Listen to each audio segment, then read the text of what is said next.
رسول علیہ السلام فرماتے ہیں کہ جب لوگ زکوٰۃ کو تاوان سمجھنے لگے، بادشاہ کیا جو ٹیکس دیتے ہیں تو وہ ٹیکس دینا لوگوں کو برا لگتا ہے، اچھا نہیں لگتا۔ حکومتوں کو ٹیکس دینا لوگ خوشی سے، کوئی نہیں دیتا خوشی سے اس کو، تو آقا علیہ السلام فرماتے ہیں جب زکوٰۃ کو لوگ تاوان سمجھیں گے، تاوان، اس وقت میری امت پر مصیبتیں ایسے برسے گی جیسے کالی رات میں جب بادل امٹ آتے ہیں تو کیسے چھما چھم بارش برستی ہے زوردار، ویسے میری امت پر مصیبتیں آئے گی، یعنی بارش کے قطرے نہیں مسلسل ٹپکتے رہتے ہیں ایک کے بعد ایک کے بعد ایک کے بعد، تو ایک مصیبت ختم نہیں ہوگی تو دوسری، دوسری نہیں تو تیسری، تیسری نہیں تو چوتھی۔ دیکھ لیجئے 4 مہینے کاروبار بند کر سکتے ہیں لیکن 2.5% زکوٰۃ نہیں نکال سکتے، لاکھوں لاکھ روپیہ لوگ لے کر کے بھاگ جائیں، زکوٰۃ نہیں نکالیں گے، خوش دلی سے نہیں نکالیں گے۔ زکوٰۃ نکالنے کی برکت کیا ہے؟ زکوٰۃ نکالنے کی برکت یہ ہے کہ اگر تم زکوٰۃ اپنی پوری نکالو خوش دلی کے ساتھ، خوش دلی کے ساتھ، اللہ تمہاری عمر میں اضافہ کرے، مال میں اضافہ کرے۔ ایک حدیث پاک ہے، ایک شخص تھا حضرت سلیمان علیہ السلام سے بہت محبت کرتا تھا، معاف کیجئے گا سلیمان علیہ السلام کے والد حضرت داؤد علیہ السلام سے بڑی محبت تھی اس کو، سلیمان علیہ السلام کے والد داؤد علیہ السلام سے بڑی محبت، تو داؤد علیہ السلام سے محبت کا اس کا عالم یہ تھا کہ جس دن وہ داؤد علیہ السلام کو دیکھ نہیں لیتا اس کو چین نہیں ملتا تھا، تو وہ ہر دن آتا تھا سلام کرنے کے لیے، یعنی اس کا معمول تھا کہ وہ دن میں آئے گا، نہیں آ سکے گا تو سونے سے پہلے ایک مرتبہ وہ داؤد علیہ السلام کی بارگاہ میں سلام کے لیے ضرور حاضر ہوگا، سوئے گا نہیں ان کو دیکھے بغیر، یا تو رات میں یا تو دن میں، 24 گھنٹے میں ایک بار داؤد علیہ السلام کی زیارت اس کے لیے لازم تھی۔ ایک دن اس کی شادی ہو گئی، اب شادی کا دن تھا تو ہر دن آتا تھا سلام کرنے کے لیے، شادی کے دن تو آنا ہی تھا، تو اس نے روزانہ کے معمول کی طرح شادی کی مصروفیات کے بعد بھی وقت نکال کے حضرت داؤد علیہ السلام کی بارگاہ میں آیا، شادی کا سلام کر، دولہا بن گیا تو شادی کا سلام کرنے کیا ہے۔ حسن اتفاق کہ جس دن وہ دولہا سلام کرنے کے لیے آیا اسی وقت حضرت داؤد علیہ السلام کی بارگاہ میں حضرت ملک الموت، موت کا فرشتہ جناب اسرائیل علیہ السلام وہ بھی تشریف لائے ہوئے تھے، تو داؤد علیہ السلام بھی اس سے پیار کرتے تھے، جب وہ محبت کرتا تھا تو آپ بھی اس سے محبت کرتے تھے، بہت پرتپاک انداز سے ملے اور اس کو رخصت کیا، تو حضرت اسرائیل نے، ملک الموت نے پوچھا یہ کون ہے؟ کہ یہ میرا بڑا پیارا ہے اور مجھ سے محبت کرتا ہے، میں بھی اس سے محبت کرتا ہوں، اتنا محبت کا معاملہ اس کا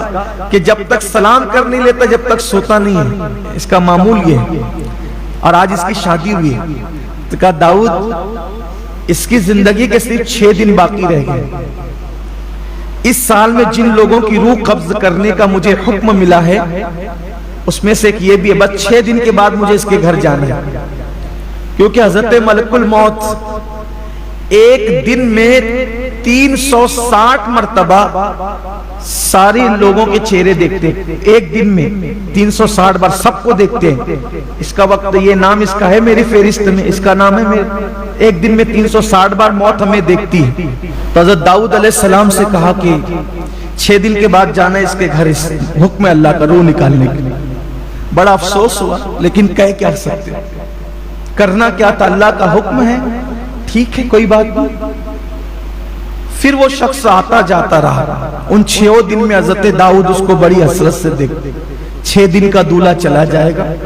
ایسے ہی نہ کہیں دلہن کے ہاتھ کی مہندی بھی نہ مٹے گی اور اس کا سہاگ اجڑ جائے گا، لیکن 6 دن بھی چلے گئے، حتیٰ کہ 7 مہینے بیت گئے، 6 دن تو گئے، وہ انتقال نہیں ہوا، مرا نہیں،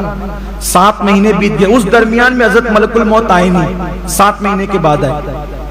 7 مہینے کے بعد آئے تو انہوں نے پہلا سوال یہی کیا، آپ تو کہہ رہے تھے 6 دن میں مرے گا، 7 مہینے ہو گئے نہیں مرا ابھی تک، کہاں؟ ظاہر سی بات ہے اللہ کا معصوم فرشتہ جھوٹ کب بول سکتا،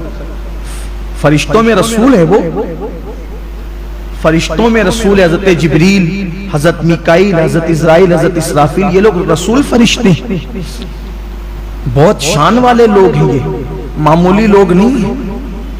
ان کی بڑی عظمت اور بزرگی ہے، معصوم ہیں وہ لوگ، معصوموں میں معصوم ہیں، فرشتوں میں فرشتے ہیں، فرشتے بھی ان کا احترام کرتے ہیں۔ تو کہا میں نے جو کہا وہ تو سچ ہی تھا، کہا پھر ہوا کیا مجھے بتا۔ کہا حضرت جب وہ آپ کے گھر سے نکلا تو اس کے دل میں خیال آیا کہ آج میری شادی ہو گئی ہے، شادی تو ہو گئی، لیکن میں نے زکوٰۃ جو دینی تھی اس میں سے کچھ باقی رہ گئی تھی، زکوٰۃ میری زکوٰۃ جو دینی تھی وہ کچھ باقی رہ گئی، تو رستے میں اس کو ایک غریب ملا، تو بقیہ اس زکوٰۃ کی رقم اس نے اس غریب کی جھولی میں ڈالی۔ اس کے 6 دن بچے تھے، شادی کے دن سلام کرنے آیا تھا، زکوٰۃ باقی تھی، شادی کا دن تھا، شادی کی خوشی میں سوچا بھئی زکوٰۃ سے بھی سبکدوش ہو جاؤں، ذمہ داری سے سبکدوش ہو جاؤں، تو جتنی زکوٰۃ کی رقم بچی تھی وہ غریب کی جھولی میں ڈالا، آگے بڑھ رہا تھا، غریب نے کہا اللہ تیری عمر بڑھا دے۔ اس غریب نے کہا اللہ تیری عمر بڑھا دے، کہا کہ اے اللہ کے نبی داؤد، اس کی 6 دن کی عمر اللہ نے اس غریب کی دعا کی برکت سے جس کی جھولی میں زکوٰۃ پڑی، اللہ نے 6 دن کو 60 سال کر دیا، اور 60 سال کرنے کے بعد مزید خوش ہو کے کہا یہ تو وہ 6 دن کی 60 دعا کی وجہ سے کی، 10 میری طرف سے اور بڑھاتا ہوں، اس طرح اس کی عمر 70 سال کرتا۔ یہ زکوٰۃ کی